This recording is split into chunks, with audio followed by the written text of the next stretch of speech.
Magsitayo ang lahat para sa panalangin. Amen. Bago kayo upo, ayusin mo muna ang hanin ng inyong mga upuan at kung may basura, pulutin niyo ito. Tapos na ba ang lahat? Mahusay. Kumusta naman kayo ngayong araw? Mabuti ba ang inyong naging araw? Mahusay. Kumpleto ba kayo ngayon? Magaling at kayo ay kumpleto. Ngayon, bago tayo magsimula ay may mga paalala o alituntunin muna ako sa inyo. Una, lahat ng inyong mga tenga ay dapat lang makinig sa aking mga sinasabi. Pangalawa, lahat ng inyong mga mata at bibig ay dapat lang sa harapan. Nagkakaintindihan ba tayo? Magaling! Ngayon, bago tayo tumuko sa ating panibagong paksa, ay tayo ay magbabalik-aral muna. Sino ang makapag-alala kung ano ang tinalakay natin kahapon? Mahusay, magbigay ng mga halimbawa ng mga anyong tubig. Magaling! Bakit mahalagang malaman natin ang mga ito? Mahusay! Kayo talaga ay nakinig sa nakaraan nating klase. Ngayon, tayo ay tapos na sa ating balik-aral. Ngayon ay tutungo tayo sa ating pangkatang gawain. Ano ba ang ating pangkatang gawain ngayon? Ang klase ay hahatiin natin sa dalawang pangkat.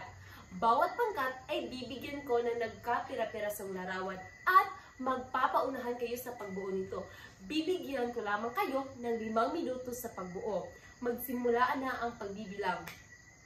Mahusay, dito ang unang pangkat at dito naman ang pangalawang pangkat. Pwede na kayong pumunta sa inyong mga pangkat. Tapos na ba ang lahat? Magaling! Ngayon, ano ang nakikita niyo sa larawan na inyong nabuo?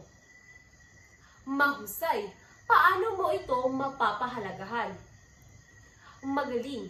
Sa inyong palagay, paano mo mapapahalagahan ang mga yamang lupa natin? Mahusay! Ngayon, kayo ay meron ng alam kung ano ating paksang tatalakayin ngayon. Ang ating paksa ay tungkol sa anyong lupa. Ano ba ang mga anyong lupa? Bago tayo magsimula ay may mga layunin muna tayo sa ating klase. Una na riyan ay ang naipapaliwanag ang tiyak na kahulugan ng anyong lupa. Pangalawa, nakapagbibigay ng mga halimbawa tungkol sa anyong lupa. At pangatlo, nakagagawa ng slogan na nagpapakita ng pag-iingat sa ating likas na yaman. Mahusay! Ngayon, ano ba ang anyong lupa, guro? Ang anyong lupa ay ang tumutukoy sa iba't ibang katangian o hugis na sa ibabaw ng daigdig. Ito ay ang natural na istruktura sa kalupaan tulad ng bundok, burol, lambak, kapatagan at iba pa. Magbibigay ako ng mga halimbawa ng mga anyong lupa. Ano ba ang unang halimbawa? Una na riyan ay ang tinatawag natin na kapatagan. Ano ba ang kapatagan?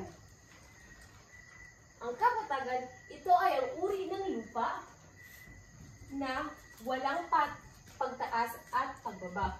Ito lamang ay patag. Ang lupain na ito ay malawak. Ang nakikita nyo sa harapan ay isang patag na lupain. Ang halimbawa nito ay makikita nyo sa Digo City na tinatawag nilang kapatagan. Pangalawa naman ay ang bundok. Ano ba ang bundok? Ang bundok o isasali natin sa Ingles ay mountain. Ang isang pagkilala na ang iyong lupa ay ang bundok na kilala dahil sa mataas na pataas na lupa o tinatawag natin mountain. Nakikita nyo sa ating picture ang itsura ng bundok.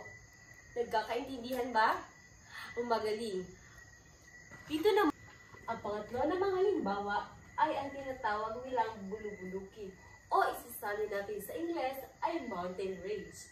Ito ay binubuo ng maraming magkahanay na bundok o pataas na lupa ng daigdig. Mas mataas at matarik ito kaysa bundok. So nakikita nyo sa ating litrato, ito ang hugis ng bulubulukin. Pang-apat, ito ay ang bulkan. Ano ba ang bulkan? O isasali natin sa Ingles ang volcano. Ito ang klase ng bundok na malaki at ito ay maaaring maglabas ng lava o mga tunaw na buto. Ang halimbawa nito ay makikita natin sa Davao o tinatawag nilang Mount Apo. Ang panglima naman ay ang burol. Ano ba ang burol? Ang burol or hill, ito ay ang burol na parang maliliit na bundok, ngunit higit na mas mahaba ito kaysa pabilog.